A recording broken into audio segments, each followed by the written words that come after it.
afternoon. It's Thursday, September 15th. I'm Aryeh O'Sullivan, and this is IBA News broadcasting from Jerusalem. Jerusalem and Washington lauded the unbreakable bond between the two nations after signing the largest ever defense aid package to Israel, granting the Jewish state $3.8 billion annually over 10 years. The defense pact that has been negotiated intensively since November last year was signed at the U.S. State Department in Washington by U.S. National Security Advisor Susan Rice and Undersecretary of State for Political Affairs Thomas Shannon and Yaakov Nagel, the acting head of Israel's National Security Council. Also present at the signing were U.S. Ambassador to Israel Dan Shapiro and Israel's Ambassador to the United States Ron Dermer.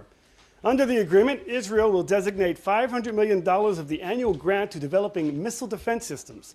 This is in exchange for Jerusalem agreeing not to approach Congress for additional budgets for missile defense systems.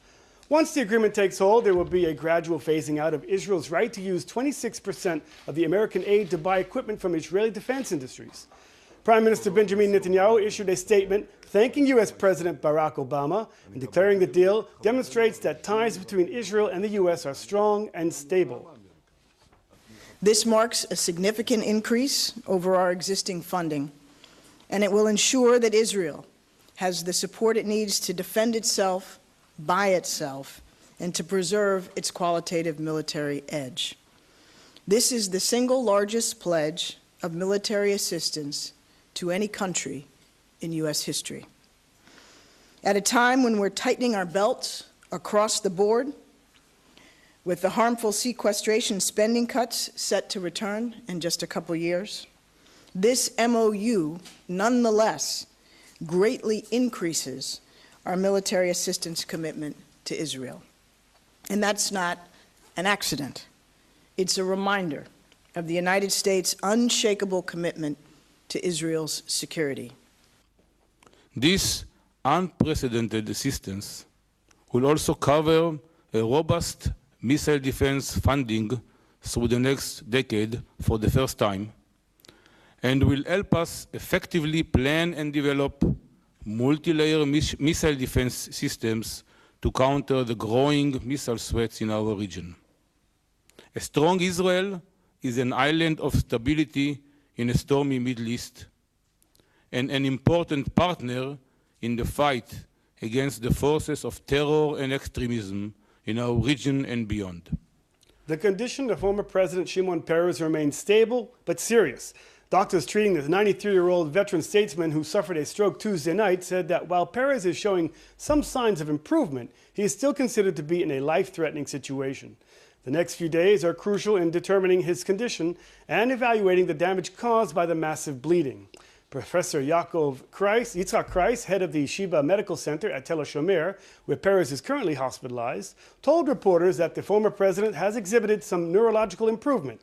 He said Peres is more alert and that several other parameters, including stabilizing of the heartbeats, the pulse, and blood pressure, have also improved.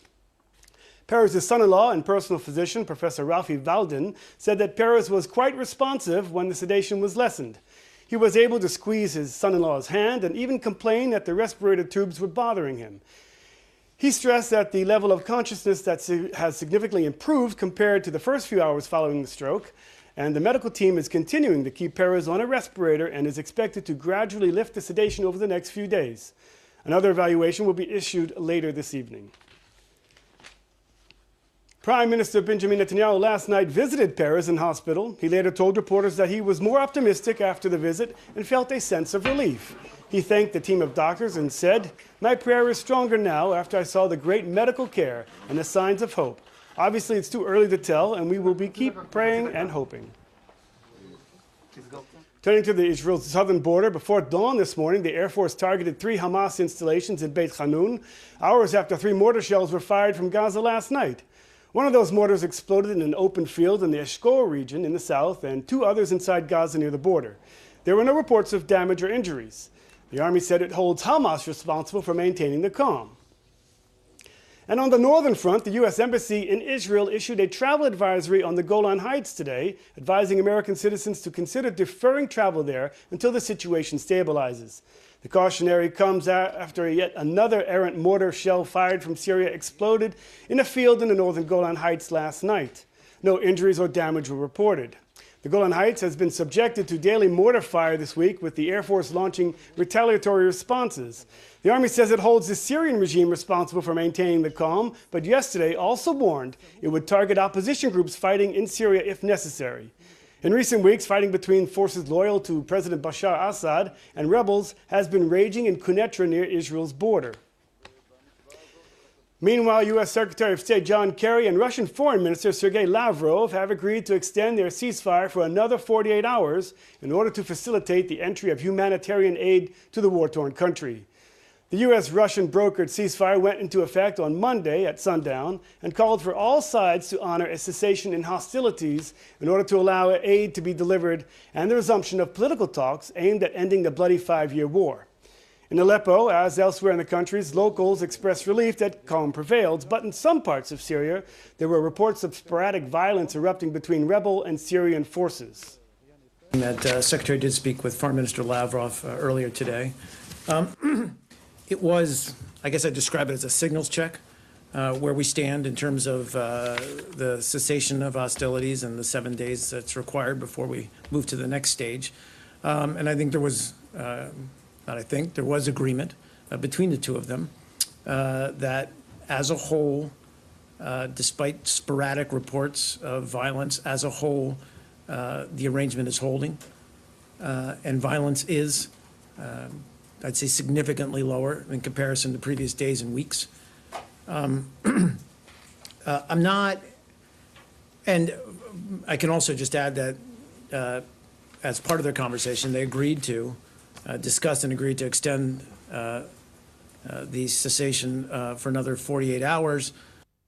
Joining me now in the studio to help wrap up this week's event is Amot Sasael, a senior columnist for the Jerusalem Post.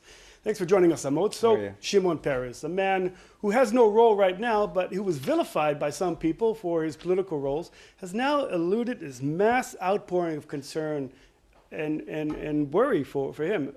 Why is that? I think, first of all, that his previously contentious career underwent a very appeasing aftermath during his presidency, in which he very craftily conducted himself as a consensual person and as the embodiment of a new Israeli consensus. So that was one factor. He rehabilitated the presidency after its own deep crisis in the aftermath of Moshe Katzav's tenure. And then the presidency in turn also rehabilitated his career. But beyond that, there is his historic role. There is a sense here that he's the last representative of the generation of Israel's founding fathers, and that creates here a sense of an approaching orphanhood. So as we wait to hear for more updates on his condition, let's move on to another topic. $38 billion in U.S. aid over 10 decades. What are the pros and cons of that deal? I think that the pros, of course, that with the defense system here gets more stability and predictability, which is good for any financial system, especially when the scales are as grand as Israel's defense spending are. Having said this, there is something in this deal that is disturbing, and that is the fact that it came coupled with an Israeli commitment to no longer, or with an American retreat from the previous formula, whereby a portion of the American aid was used in order to purchase Israeli-made defense goods here. Now Israel will have to either, in place of those goods, purchase American goods and therefore fire Israeli workers from Israeli defense plants, or expand its defense spending, because it will, in case it wants to continue spending in America as much as this aid package stipulates, and at the same time not close down factories here. This is not good. So what is the American message when they agreed to give $38 billion over 10 years, which is over half of their foreign aid? What is the message there? Well, first of all, we should bear in mind, for the sake of proportions, that whereas this is the largest package, America also spends a great deal, not through aid packages, but by actually stationing huge armies in other countries, most notably Japan. That's a lot more expensive than an annual $3.8 billion. But having said this, this aid package is indeed extremely generous, and it's not good from Israel's viewpoint, if you ask me, to protrude as the recipient of this very large package. What's more, that in terms of our own resources, in terms of the Israeli taxpayers' sweat of the eyebrow, we can afford cutting this previewed infusion into our budget, and we can afford a retreat from this defense aid the way we proved previously that we could afford the retreat that we staged from American civilian aid. Let's move on to another topic that was very big this week. We seem to be seeing a turning point in the Golan Heights, where we've seen almost daily barrages of errant mortars hitting the Golan Heights. And Israel's policy has been to retaliate against Assad's forces. Well, isn't this sort of encouraging the rebels to fire, to encourage that? First of all, I'm not sure that we're seeing a turning point. What we have seen was several days of a slightly accelerated pace and frequency. This can be completely accidental, or in turn just a symptom of the internal Syrian fighting momentarily gravitating towards this southern front, from which the Syrian army had previously been sucked to other fronts. So this may all be just symptomatic and accidental. Having said this, Israeli policy has been consistently throughout the Syrian civil war to stay away from its fray and at the same time respond immediately and directly to any place from which fire is directed at Israel, regardless of who the source of that fire would be and what made them misfire or fire directly or deliberately. So this is the general context, and I'm not sure that we're seeing here some kind of a change of policy on anyone's behalf in Syria. But we are seeing the Syrian ceasefire, and an interesting thing happened today. The Russian chief of staff has gone to Turkey, which shot down a Russian jet last year. What's the significance of that? I think this is extremely significant. It is another indication that all actors in the Middle East are now responding to the shifting sands whereby the United States is gradually but steadily staging a major geostrategic retreat from the Middle East, and Russia gets sucked in with impunity and almost with an American nod of agreement. Israel was the first one to understand that it must salute this Russian penetration into the region, and it therefore avoided the mistakes that the Turks made in initially provoking the Russians.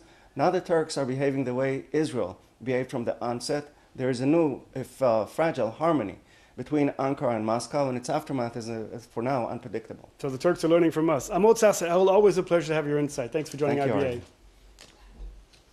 A report drawn up by the World Bank addressing the Palestinian economy in the West Bank and Gaza found that a prolonged period of slow economic growth in the Palestinian areas has led to high unemployment and stagnation in the average income of Palestinian citizens.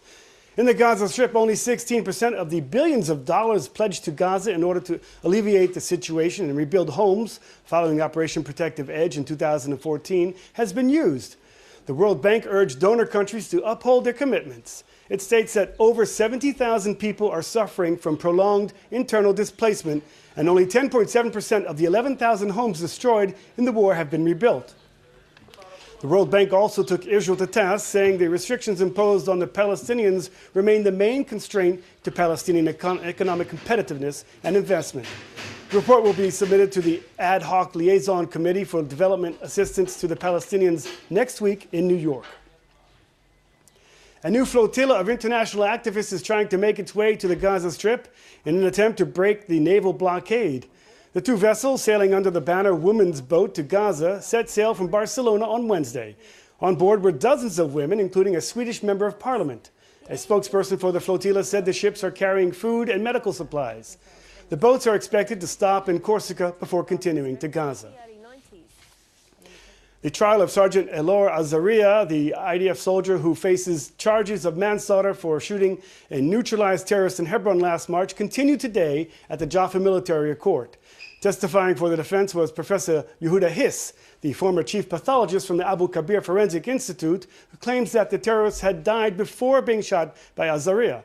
Professor Hiss, who didn't actually see the terrorist's body, only photographs documenting the autopsy, concluded he died of an acute respiratory failure caused by a blood clot in the brain that followed a fatal injury to the right lung. Today's testimony contradicts autopsy results, which conclude that it was Azaria's bullet to the head that killed the terrorist. If accepted, this evidence could lead to the soldier's acquittal. 20-year-old Nuruddin Hashia, the terrorist who fatally stabbed soldier Almog Shiloni in the attack outside the Haganah train station in 2014, was sentenced to life in prison. The Tel Aviv District Court yesterday ruled that Hashia must spend at least 40 years behind bars before being eligible for parole. The court also ordered the terrorist to pay the soldier's family 258,000 shekels in compensation. On November 9, 2014, Hashia entered Israel illegally and purchased a knife, plotting to stab soldiers. He spotted Shiloni and attacked him and attempted to snatch his weapon. Shiloni, who was critically wounded, succumbed to his injuries in hospital the following day.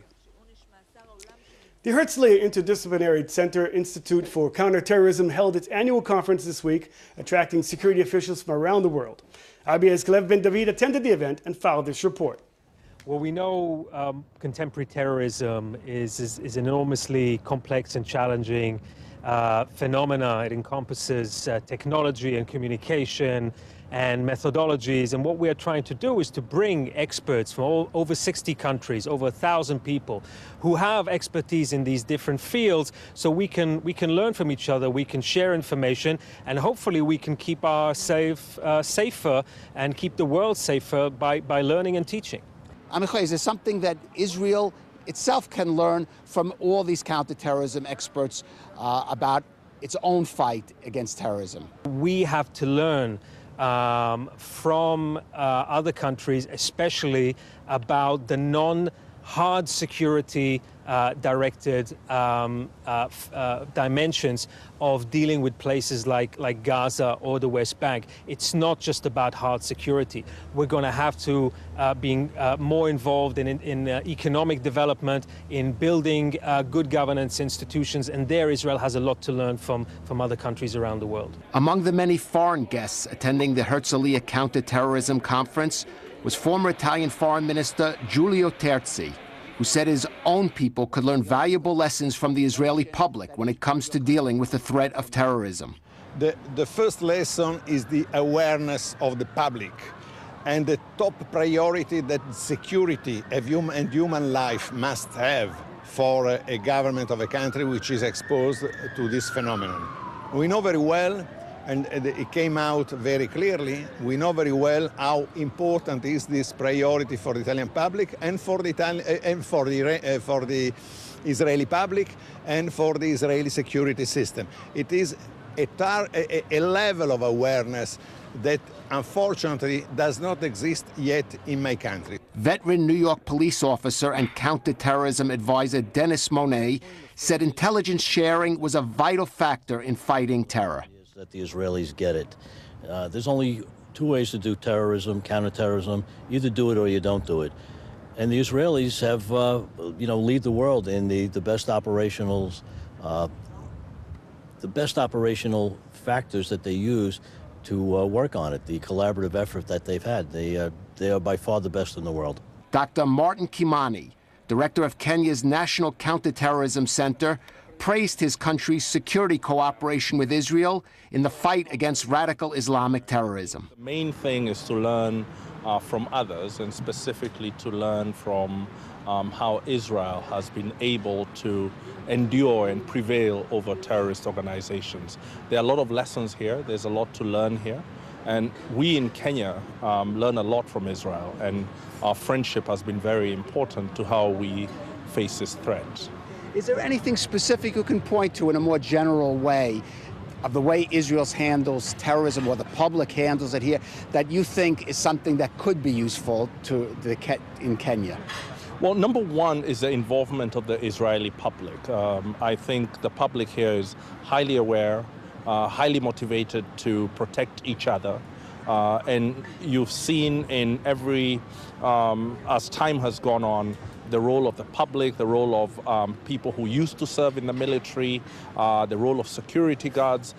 There's been a reaction by the Israeli public in terms of showing resilience and bravery. And I think the big thing is, how do we motivate our public to feel as involved and as personally called to act as the Israeli public is. Authorities in Guatemala raided the property of Lev Tahor, ultra-Orthodox Jewish sect in the Guatemala city, after receiving reports of child abuse. According to the media reports, children were taken from the compound. A statement released by Israel's foreign ministry said authorities are in direct contact with Guatemalan officials regarding the case and are monitoring developments closely. According to the foreign ministry, a decision was made to investigate members of the Lev Tahor community on suspicion of committing offenses against minors living in their community. Members of the Jewish sect have been living in Guatemala since 2014. Following a year-long plot, a fleet of 5 electric buses hit the streets of Tel Aviv today. Operated by the Dan Bus Company, the buses, which each come with a price tag of nearly 2 million shekels, are intended to make rounds in routes of up to 20 kilometers long. At the end of each ride, they will be recharged for just 5 minutes at a specific Dan charging station. The first buses will follow the Dan number 4 line that passes through Tel Aviv's busy Allenby Street. This is an attempt to reduce pollution and provide a significantly quiet ride. And look what someone found in Jerusalem. This extremely rare solid gold coin bearing the likeness of Roman Emperor Nero was uncovered by archaeologists from the University of North Carolina excavating at a site in Mount Zion. The coin dates from the Roman equivalent of the year 57 CE and was likely hidden in a Jewish villa that belonged to an aristocratic quarter in the city. The area was completely razed by the Romans in Great Revolt 13 years later. It was the first time a coin like this was found in a dig and was in excellent condition, and I'm sorry we couldn't show it to you. And some more good news. Today, Yisrael Kristau declared the world's oldest man will celebrate his 113th birthday. Kristau was born on September 15, 1903 in the Polish village of Zarno. In the coming weeks, he will celebrate his bar mitzvah that will be attended by over 100 family members. His daughter Shulamit told reporters that her father, a Holocaust survivor, was unable to celebrate his bar mitzvah, the traditional coming-of-age ritual, at the age of 13, at the time because his father had been deployed in the Russian army and his mother had died. In March this year, the Guinness Book of Records handed Kristau the title of the world's oldest man. In finance, the stock exchange is mixed, and the shekel is also mixed in foreign currency trading. Here's the late afternoon numbers.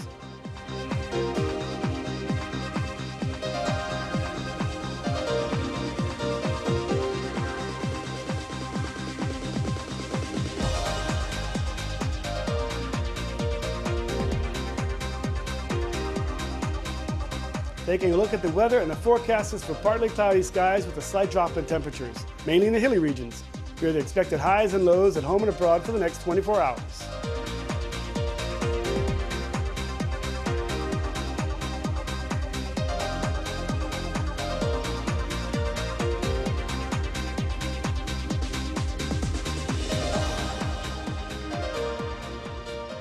That's our broadcast for today. Please join us again next week for all the latest breaking news from Israel. I'm Aryeh O'Sullivan, and on behalf of all the IBA team, we wish you a good evening, a great weekend, and shalom from Jerusalem.